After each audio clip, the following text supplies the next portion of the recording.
Hello नमस्कार दोस्तों, कैसे हैं आप लोग। उम्मीद है ठीक होंगे। फिर एक बार आप लोग का स्वागत है हमारे इस चैनल नी मैटर भोजपुरी में। तो दोस्तों एक बार फिर आप लोग के बीच लेकर आ चुके हैं ज़बरदस्त शानदार देवी गीत। जी हाँ दोस्तों, फिर से एक बार आप लोग के बीच देवी गीत सॉन्ग लेकर आ चुके हैं और उम्मीद है कि ये सॉन्ग आपको अच्छा लगेगा। तो दोस्तों आपको पता है कि कौन सा गाना है, हालांकि आप देख के ही आपको मतलब उत्सुक हो गए हैं कि कैसे ये गाना हम सुने, जिसका बोल है मेहरारू चाहे सुनर। जी हाँ, बहुत ही बवाल कर रहा है हमारे भैया का और इसी पे इन्होंने अभी गाया है। बहुत ही बढ़िया गाना अभी आया है भैया का। दशहरा का ही अभी तक तो सुने नहीं है, लेकिन उसका सिर्फ ट्रेलर सुने थे। बहुत मस्त था, आप लोग जाकर सुनिए और कमेंट कीजिए। तो दोस्तों आज का इस गाने का मेरा बोल होगा, सुनी देवी माई याद दिल से मिटाई। जी हाँ दोस्तों, तो आपको बता दें ये गाना कैसे लिखा गया। उससे पहले आपको बता दें कि भैया का गाना कैसे था, थोड़ा सा उनका गाना। आरे सब होखे हुनर में हरारू चाही सुनर, सब होखे हुनर में हरारू चाही सुनर, भोला पूजी रौर गोर दिही चंदा चकोर, भोला पूजी रौर गोर दिही चंदा चकोर, नहीं दहेज में मांगिले फॉर्च्यूनर, सब होखे हुनर में हरारू चाही सुनर, सब होखे हुनर में हरारू चाही सुनर।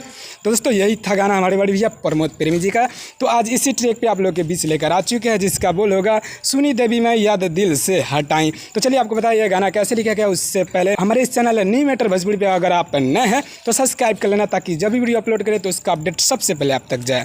चलिए बताते हैं आज का गाना। तो दोस्तों ये रहा मेरा मुखरा, आपको बता दें कैसे लिखा गया है। सुनी देवी माई याद दिल से मिटाई। तो इसको हम दोबारा गाएंगे, फिर आगे होगा बाटे रउए सहारा दुख देव ताटे बारा। इसको हम दोबारा गाएंगे, फिर आगे होगा ओके भूला के ध्यान रउआ में लगाएं। फिर आगे होगा सुनी देवी माई याद दिल से मिटाई। इसको हम दोबारा गाएंगे। तो दोस्तों ये मैटर बहुत ही मतलब आम मैटर है, आप लोग समझ पा रहे हैं। अगर आपको समझ में नहीं आता है, कहीं से कोई दिक्कत आती है तो आप हमसे संपर्क करके समझ सकते हैं। तो चलिए आपको बताइए इसका डमी, ताकि आप इसे समझ के गा सके अगर गाने का दिल करे तो।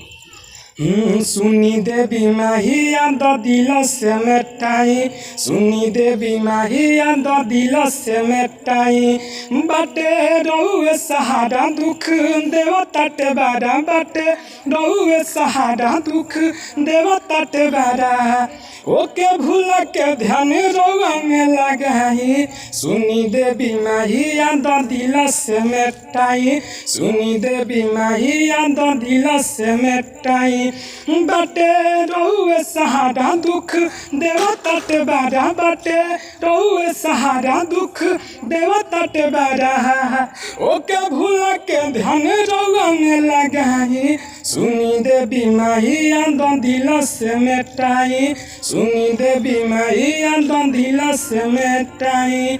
तो दोस्तों कैसा लगा आपको ये गाना।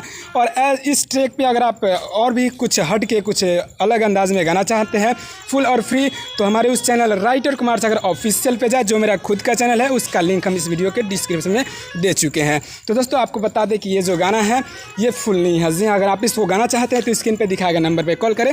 समय वही है सुबह 7 बजे से लेकर के सुबह 9 बजे तक, फिर शाम को 7 बजे से लेकर के रात को 9 बजे तक। तो चलिए उम्मीद है कि ये गाना आपको अच्छा लगा होगा, और जैसा भी लगे प्लीज़ एक कमेंट करना और अपने दोस्तों में शेयर कर देना, ताकि अगर आप सिंगर नहीं तो आपका दोस्त या फ्रेंड जो भी सिंगर हो इस गाने को गा सके। तो चलिए फिर मिलेंगे कल एक नए वीडियो, एक नया धमाल, एक नए ट्रैक के साथ। तब तक के लिए जय हिंद, जय भारत, जय भोजपुरी समाज, जय माता दी।